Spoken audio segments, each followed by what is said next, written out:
This is Identity at the Center.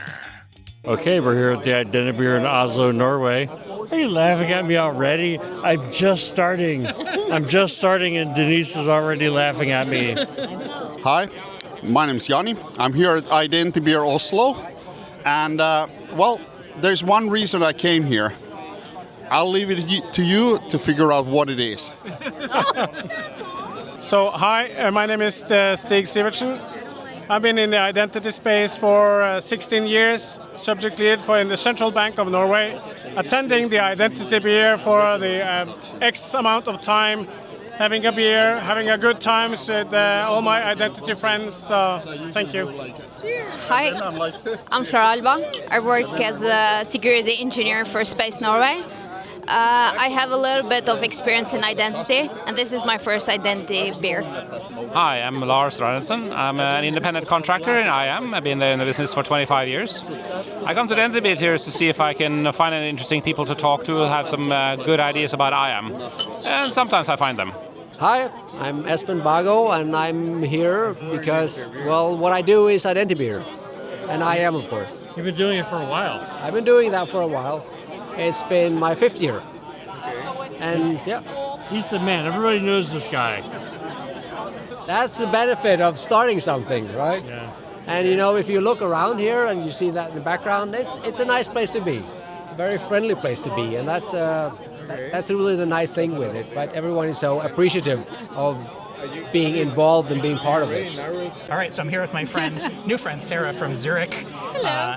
And we're here at the first IdentiBeer that I've ever been to. I think it's the first IdentiBeer you've been It's to. also my first one, yeah, Okay. definitely. So, I always like to discover the faces behind the identity space, right? Who are these people? So go. Who is Sarah? How did you get into identity? What's your background and your origin story? So background actually is, like many things. So how I get an identity, maybe I start with that one. Actually, it was like very spontaneous. So I really like to work with people. So the thing is always you asking yourself, what do you want to do in life? Which job you want to do, right? And you said, I want to be an identity and access management person when you were born. To be honest, Okay. not. No, to be honest, not. Actually, it was very spontaneous. So I at first did an apprenticeship, then I studied economics, and then I worked for also in a part of the IT, Deutsche Bundesbank. And then I said, okay, I really like that job, but it was not that much with people. And I really like to interact with people, to talk to people, to make people's life better. And so then I applied for a headhunting position. Okay.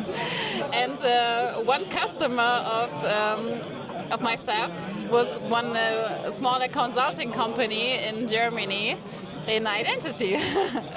And that was actually my customer. So I called him and he just did an appointment and he said, yeah, okay, so come on, maybe we need some people, we can talk. And I said, okay, sure. And then I was on site with the appointment and actually, so I had the appointment with the CEO, really nice person. I also still in contact with him. Wait, so you joined a headhunting firm, basically a placement firm, I joined right? Looking for firm. people for Yes. jobs, and Yes, you found for this jobs. company. You're like, oh, And I that found sounds like this a company I want. No, actually not. So it was a customer, Okay. and I wanted really to sell people for them. Okay. And we had an appointment and get to know each other, and it was really a very good conversation, and the chemical part really fits, and we liked each other and so on. And so he said, oh, when you're looking in a job in sales, let me know. Mm-hmm. And actually I was at that part, I didn't join that company that long. I was not so happy. So I think after a few weeks I told him. You fell into identity that way. Yeah, kind of backwards. Okay. It was very spontaneous, and then I said, okay, hey, is your offer still available? Mm-hmm. And are you interested? And he said, hey, yeah, sure, why not? And then we talked and met again, and I think I started then after 2-3 weeks. So how long have you been in this role, this identity role? In the identity role, so in Germany, nearly 4 years. Okay. And right now I'm in Switzerland. I joined another company in Switzerland, like Okay. basic similar like the one in Germany, also smaller one, very cool, also like same partners and so on. So like the same role. And now I'm there like nearly 2 years. So in July it's 2 years. And you focus on the sales and the business development side of things. Yes, I focus on the sales and business development, but I really like it in a small company that I can also do like some things around, like part of project management and also like proving contracts and so on. It's really cool. So you're like the first contact person for everyone, and I really like that. And I also really recognize that it's really that I really love it so much to talk to people, to have a look what they need, and just to care about them and just to make their life better, or to make the life of the people in the company better, to make it easier for them. And I think that's what identity and access management does, because it makes them easier, it makes secure, and really to ensure that they save time. I mean, sure, at the beginning it's like more time invest, sure, but that's normal. But at the end it's like more automation and more processes and more safe, and you're really sure that every person has the same rights, and that's really, I really love that. So a lot of people, we have a lot of former Identitropians listening and watching in this, and so Jim and I came from a very small consulting firm too, so yes. Totally get it and understand that. We have a lot of what I will call like sales, business development folks who listen and watch as well. What's a tip that you would give them to say, hey, here is a tip that I use to make a relationship with somebody, or to make it easy to find clients or customers or things like that? Yeah. Like, what's a tip that you would give somebody? I think so. For me, it's really important to have like an honest relationship at the beginning, because there are so many like sales, and I think, I don't know in the US, but in Germany or also in the DACH region, it's also like a negative touch. Oh, someone wants to sell me something. It's sales and it's like pressure. Yeah, and I think it's really important that you have like a really honest interest on that person, that you really can make sure that you like that person, because then it's much easier. Also like that trust factor, so I know you, and I think that I have the feeling as a customer that you really want to sell me something I need, that you know who I am, you know what I want, you know what our company needs, and so on. And for example, we also do it like when we have a new customer or a new potential customer, that we don't say in the first meeting, oh, I send you an offer like that. I say, okay, it's really important that we meet personal and have like an invest from us like 3-4 hours to really meet, to understand what are your requirements, what do you really need, because actually what I don't like when you have a company who, you just make an offer and say, okay, we have that, and you don't know if that fits for that customer. It's so curious, and I really like to have like a very personal offer, and to have like a really connected relationship, and to really make sure that you really understand the customer and what the customer needs, and don't just only to sell because you need to sell. Be the person that you'd want to do business with, right? This is kind of totally. the motto. Be the person. Yeah, I mean that's also that one question. I find that really, I really like that question. Just ask yourself if you want to work with yourself. Yeah. Would I want to work with Sarah? The answer is yes. Yes, I would. And I would also like to work with you, Jeff. Okay. Well, all right. I appreciate this conversation, and look forward to seeing you. So we're IdentityBeer again. Nice. First EIC, first Berlin, first IdentityBeer for both of us. And we'll see. Hopefully this turns out. Absolutely. All right. Goodbye. Hey, I'm Stian. This is my first IdentiBeer. I'm actually just starting out in identity as a field as in and of itself.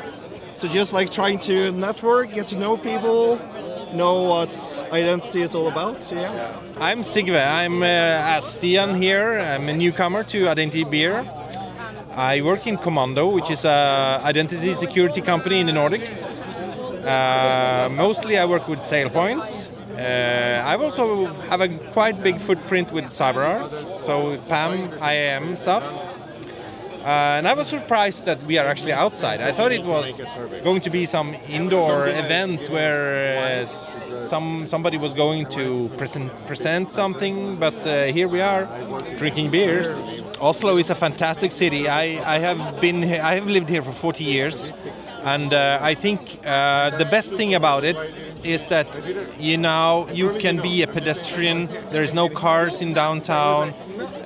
It's like the people are taking the city back. Of course, we have the ski jump, the Viking ship, and everything, and the sculpture park and everything like that. But downtown Oslo, where the cars are removed, and if the weather is like today, fantastic. Oslo, even though it's the capital of Norway, it's a really small city. You can basically walk from one end to the other. Like most people can like cross the entire city, and like just everything technically being a couple of streets away is great. How much of your day is in English versus Norwegian? It depends which customer we are working with. Since I'm working in a consultant company, we have different customers. It is for mostly it's the oral thing is in Scandinavian language, since we understand Danish, Swedish, Norwegian. But when it's come to the written stuff, most of it is in English, because that's universal language which everybody understands. But for the most part, the oral stuff is Scandinavian language. How did you get into IAM? I think the IAM found me. IAM found you, okay. Yeah. So it was with a project for a client. So they needed more people on the IAM. So I kind of let's try it. So I work with a privilege access management as well. So it's its neighbor. So it's kind of it was quite easy to pick up. I haven't started in IAM yet, but I'm moving from the service desk over to our IAM team. I was lucky enough to get to spend a couple of days a week with them some time back. Enjoyed what they were doing, thought it was interesting, and it seemed like a good next step from a service desk standpoint.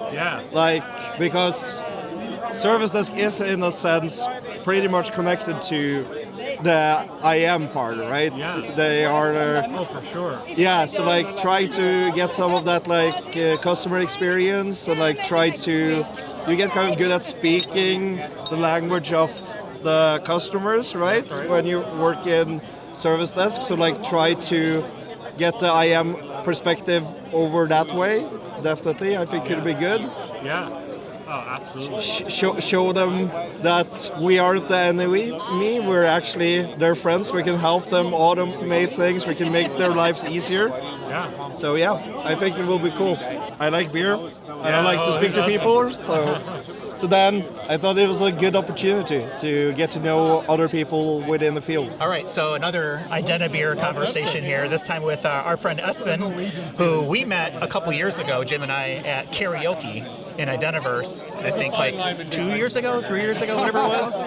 3 years ago, I think, yeah. Did you sing that night? I think you and I were in the back. We did not sing. We did not sing. I was thinking about it the whole time. What song would that be, right? I was thinking, okay, it has to be something from Creedence Clearwater Revival. But then we left, so I lucked out. Well, so you went to Gartner, and now you've recently left Gartner, and now you're doing kind of your own thing. So now that you're not with Gartner, you can actually be on podcasts. Sorry, little shadow dig right there. Tell us a little bit about your origin story. How did you get into identity and access management? Give us your background. So my background in IT is relevant to this, I think, because I got into IT as a side job at university. I mean, I've been studying chemistry, and then I went to... Very typical chemistry and going into identity. Yeah, right? So, and I'm using that every day. I mean, not every day, but chemistry analysis. And the point is, I went to support, IT support. And I recommend everyone start with IT support, but you get a feel for people's problems. Yes, everybody should have to work help desk or in a restaurant, one of those two things, maybe even both, if you really need to learn a lesson.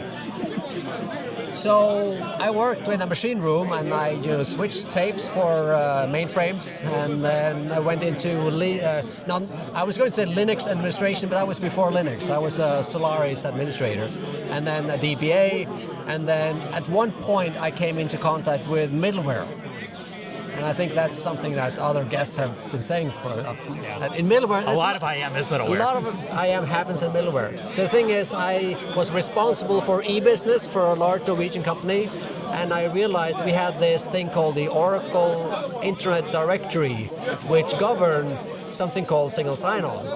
And that was kind of in my responsibility, so I looked into what was in there, and there was just so much junk.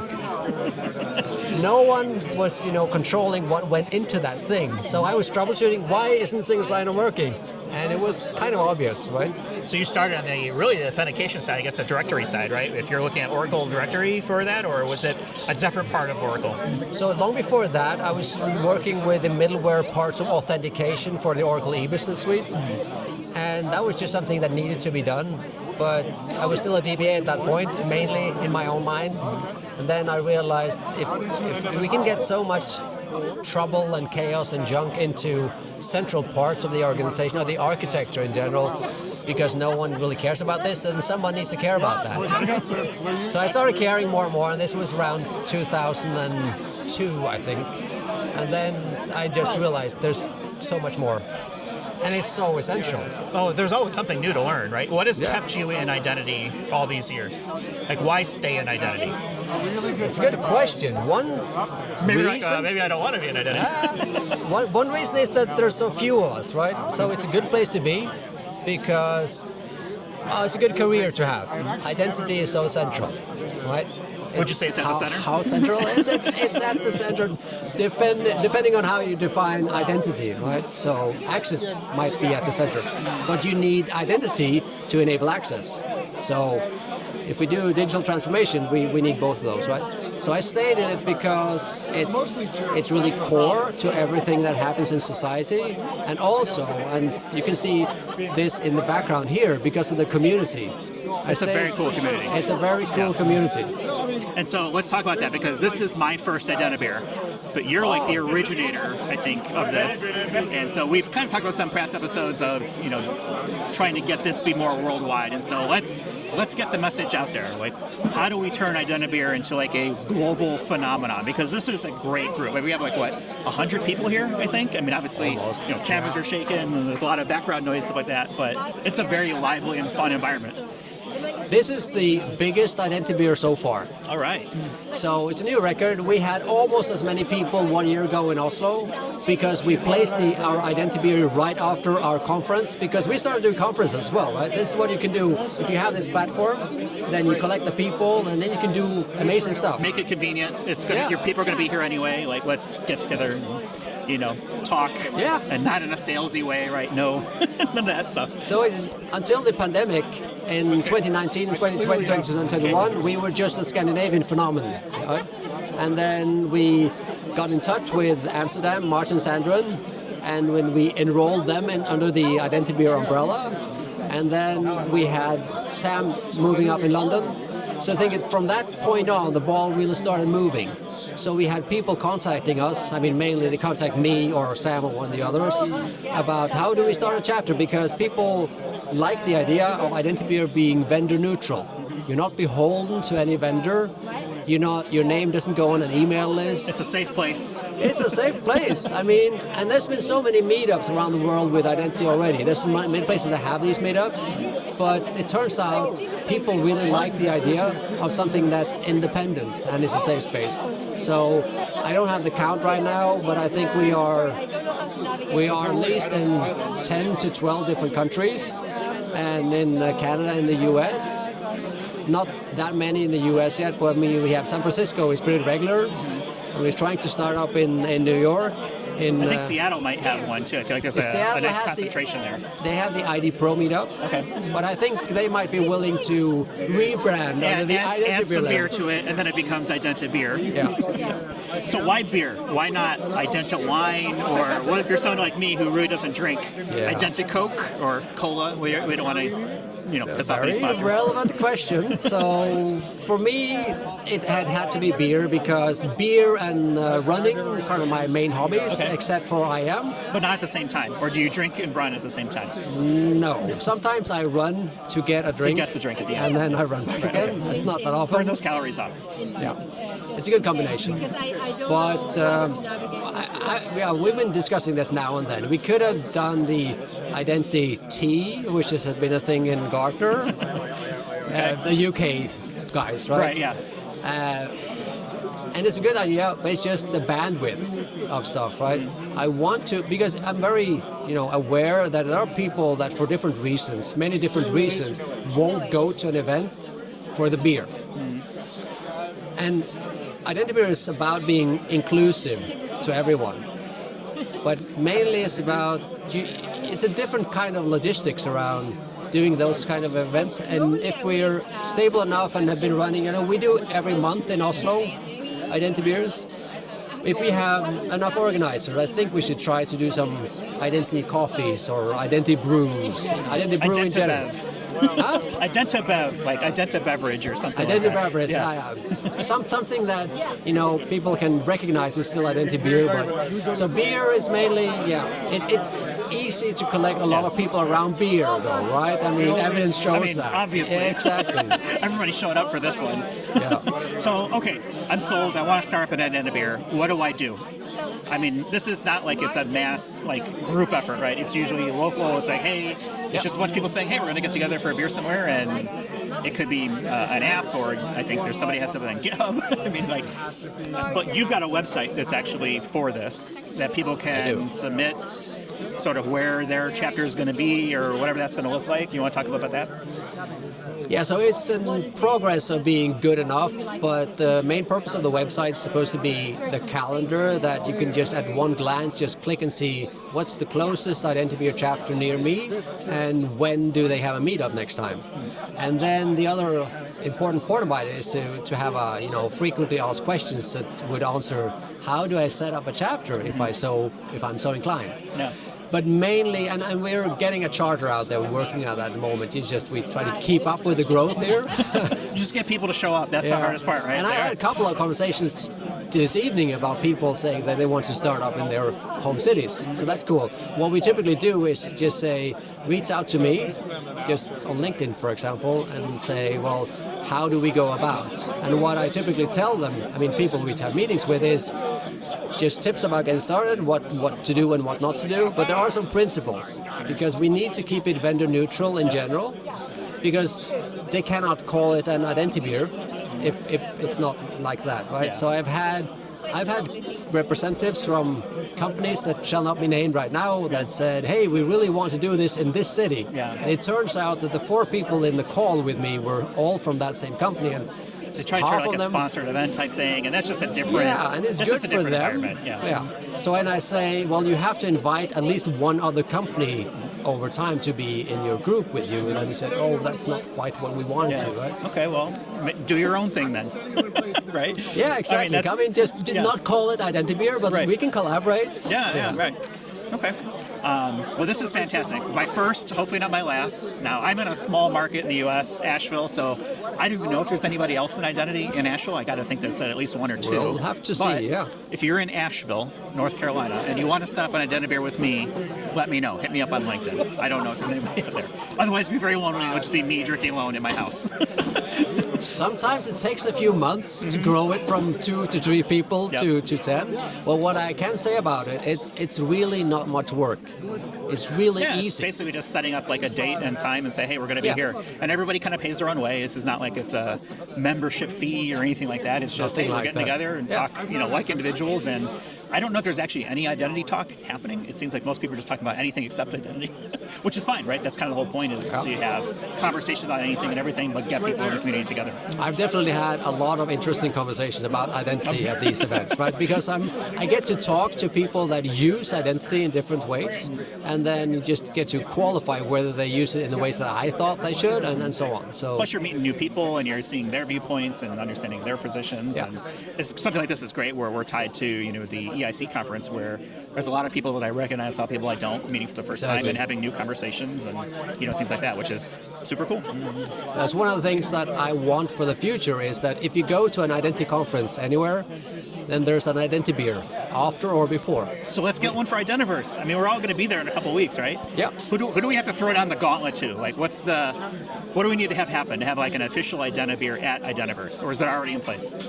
So we've already had a meetup on the Monday under different labels. It was the Auth-Sen last year, and something else before that. So I'm currently waiting on response from the venue, just to see if we're going to be there or not. And the trouble with an event that can be as large as this in Las Vegas, the companies want to have someone who can give them their credit card and guarantee everything. So there will be an IdentiBeer. I can guarantee that. There will be an IdentiBeer on Monday before the Identiverse. It may be more crowdsourced and sort of just all show up at the same time, like a flash mob.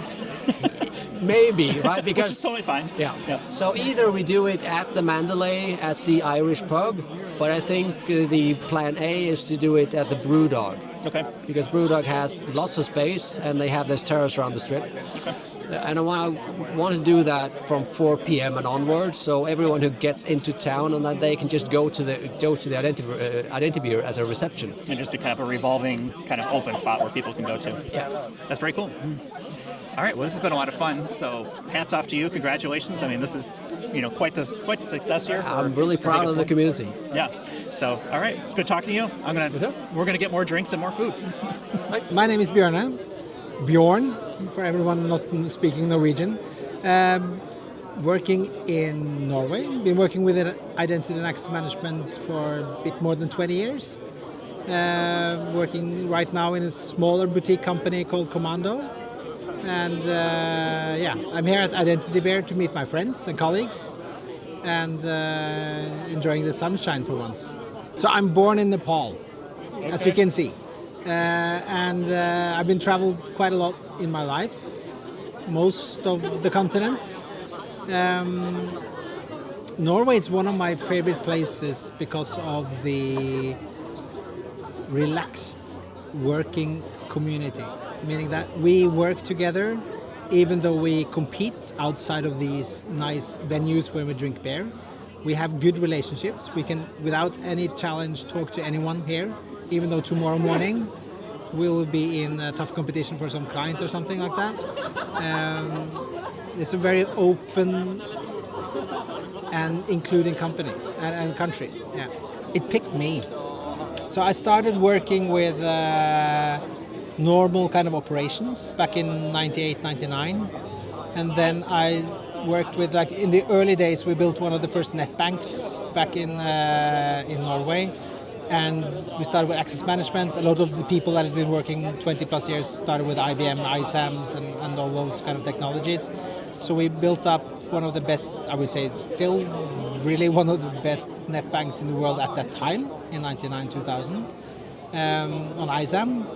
Before it was purchased by IBM, and from there on kind of moved into both from an access management perspective, then moved into IGA, moved into access, like attribute-based access control, privileged access management, kind of all over the place. So been doing most of the different main domains over the last 20 years. Yeah. How would I think about AI in IAM?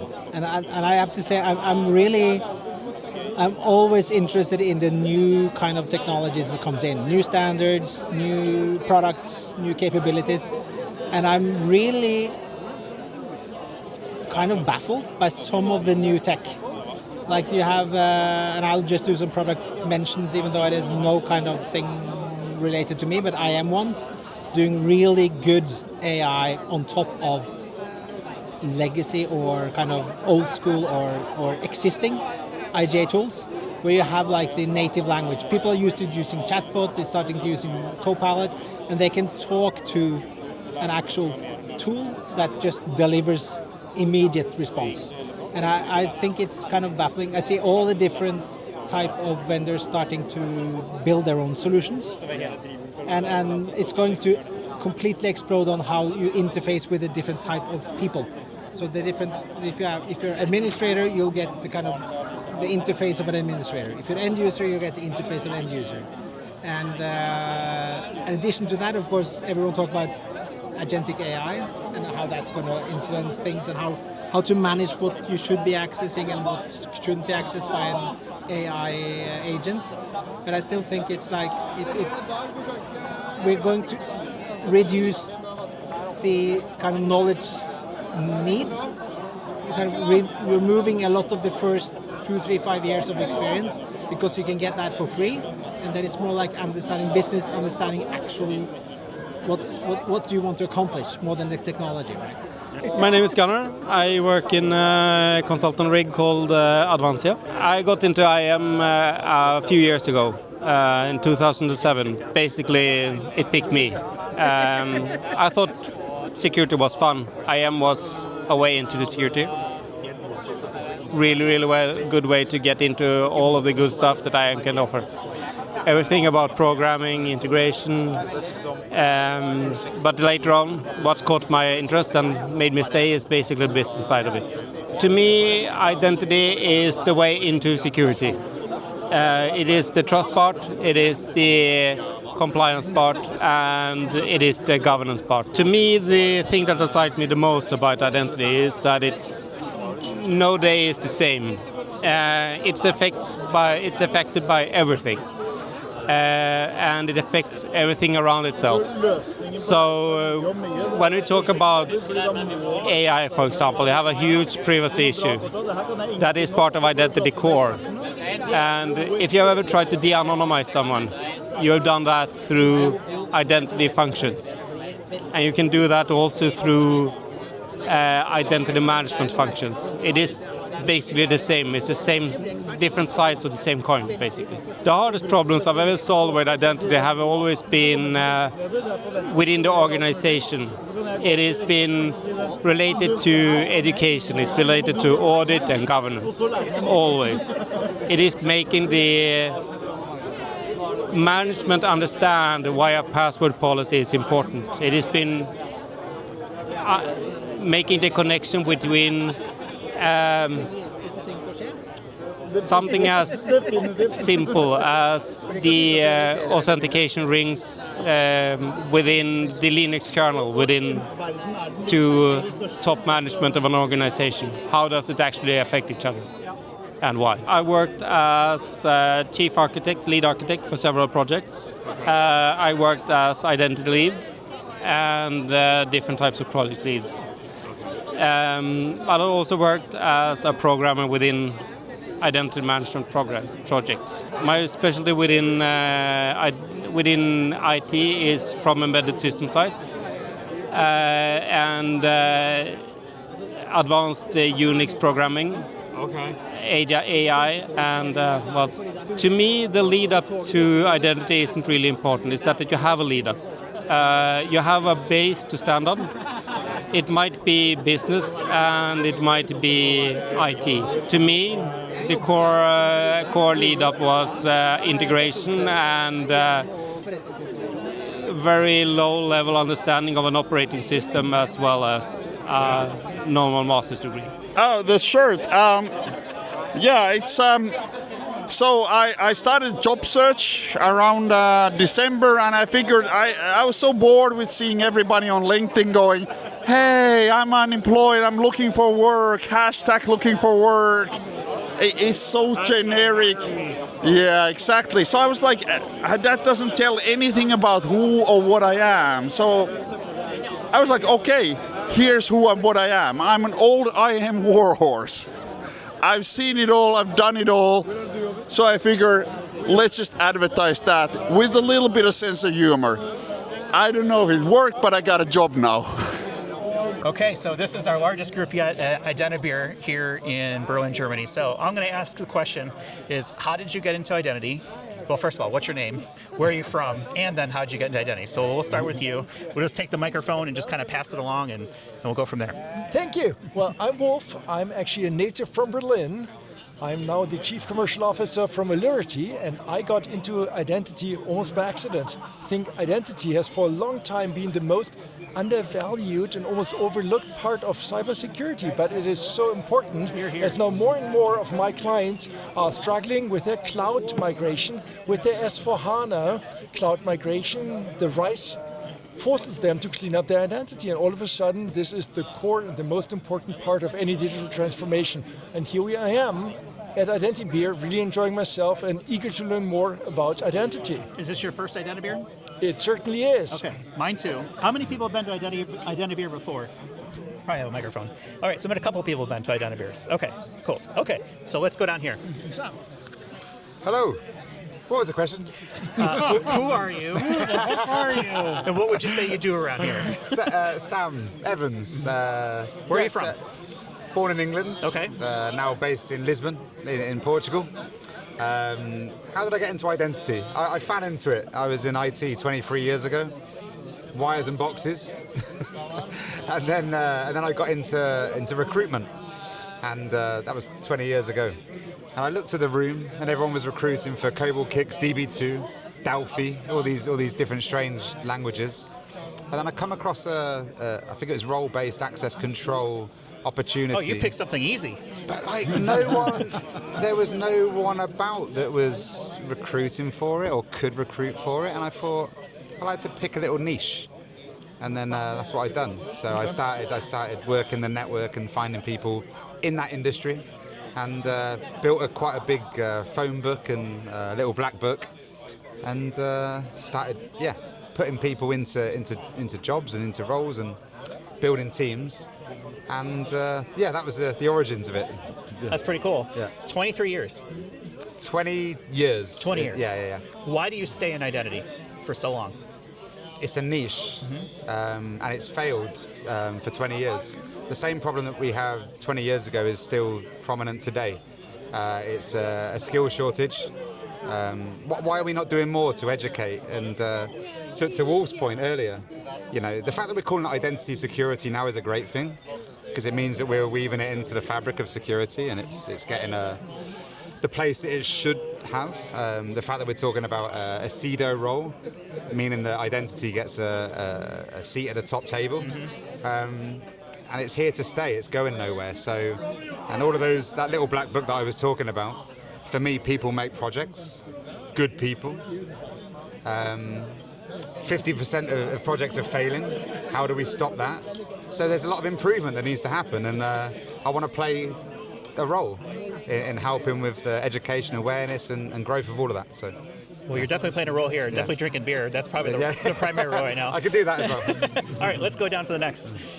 Who are you, where are you from, and how'd you get into identity? I'm Shane, I'm from Ireland, but I've been living in Switzerland for almost 30 years now, and got into identity about 26 years ago. So building for a large pharma company, we're building the company's first web-based application, so going away from client-server apps. And one of the things that we kind of ran into is like, how do we figure out who gets access to it? And there was no idea. The concept of identity access didn't exist, but I think we had 47 different Active Directory setups, and we had to come up with a concept of how do we build user-based access, enrollment, all the different role management. How do you take those 47 Active Directories and make it 43 Active Directories? Exactly, maybe more, but so that was kind of the starting point, and then from there, similar to Sam, I kind of ended up transitioning towards the human resources side of it, then looking at actually how do we start onboarding, offboarding employees, how do all those processes work, and over 30 years kind of developed across all those different components, and then with Securix in Switzerland, now looking at how do we become a bit more effective at those project deliveries that are 50% behind, and helping everyone work through that. Very good. That's exciting. All right, let's go next. Pass it down. Whoever's got the hot potato. Okay. Who are you? Hold the microphone up. Who are you? Where are you from? And how did you get into identity? Hi, my name is Francisco Rodrigues. I'm from Portugal. And I joined the identity atmosphere space around 13, 14 months not years like these guys, but months, because Ricardo here asked me to lead the business in Portugal. So I've been working in the main customers in Portugal for the past 25 years, and I fell in love with the cybersecurity space. All the consulting part that's behind it, all the security parts. I'm an engineer by training. I'm an optimist by nature, and I really love this conversation with the clients, and I really feel that the like Sam was saying, the cybersecurity part is evolving, is shaping, and we're like on the top of the wave now. So it's feeling very interesting to be going to this non-human identities, agentic AI, all of this new stuff that's coming around. Very hot topics to be working on now. So, Francisco, you said that you've been in identity for just a few months now. Did I hear that right? Not a few, no, 14. 14 months. Okay. Come on. Okay. So Many months. So how does your viewpoint of identity change over the last 14 months? Very good question. I know. Thank you. You should do a podcast. I should do a podcast. It changed That's a great a lot idea. because honestly, I wasn't aware of this. Human and non-human identities. It really changed the way I feel about it, and when I talk with previous clients that I know personally, there's always an angle that somebody is missing. So the point of the security part in identity really becomes very crucial. It's a very hot topic nowadays. Excellent. Okay, next. Ricardo. All right, who are you? Where are you from? How did you get into identity? Hi, my name is Ricardo Martins. I work from Lisbon and travel to other countries in Europe where we are present. How did I start in identity? So I actually started as a pen tester. So it seemed by the 22 years ago, more or less, that the people that really knew about identity repositories and stuff, they were like hackers, and I was fit for that purpose. And so I started working with Sun Microsystems, which was later acquired by Oracle. Yeah, we got some really old people on this. Exactly. Young looking. Right, yeah.